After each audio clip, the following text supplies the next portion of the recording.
अमरावतीच्या मेळघाटात हरिसाल आणि सेमाडोहच्या मध्ये MH20 GC 3860 क्रमांकाची एसटी महामंडळाची बस 25 जुलै रोजी एका मोठ्या अपघातातून थोडक्यात बचावली आहे।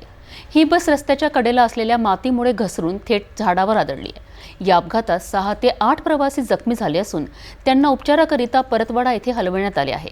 या घटनेने मेळघाटातील रस्त्यांच्या दयनीय अवस्थेचा प्रश्न पुन्हा ऐरणीवर आला आहे। अमरावती जिल्ह्यातील मेळघाट हा डोंगराळ आणि दुर्गम भाग म्हणून ओळखला जातो। या भागातून प्रवास करणे हे नेहमीच एक आव्हान राहिले आहे। शुक्रवारी हरिसालहून सेमाडोच्या दिशेने निघालेली एसटी बस क्रमांक MH20 GC 3860 या एका मोठ्या संकटातून वाचली।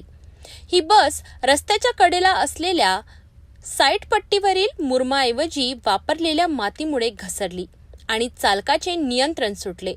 बस थेट एका झाडावर जाऊन आदळली। सुदैवाने बस दरीत कोसळण्यापासून वाचली। या अपघातात बसमधील 7 ते 8 प्रवासी जखमी झाले आहेत। स्थानिकांनी तात्काळ मदत कार्य सुरू केलं आणि जखमींना परतवाडा येथील रुग्णालयात उपचारासाठी दाखल केले।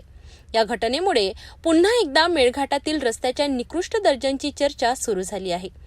सार्वजनिक बांधकाम विभाग आणि प्रधानमंत्री ग्राम सडक योजनेअंतर्गत बांधलेल्या रस्त्यांची कामे ठेकेदारांनी अतिशय थातूरमातूर पद्धतीने केल्याचा आरोप स्थानिकांनी केला आहे।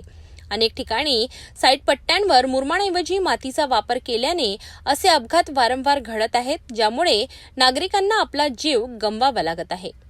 आम्ही रोज या रस्त्याने ये-जा करतो, पालेभाज्या विकायला जातो, पण इथले रस्ते खूप खराब आहेत। साईड पट्टीवर माती टाकल्यामुळे गाडी घसरते।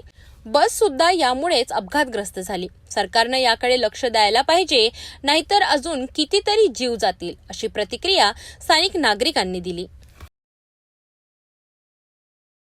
या अपघातामुळे मेळघाटातील रस्त्यांच्या दुर्दशेवर पुन्हा एकदा प्रकाशझोत पडला आहे।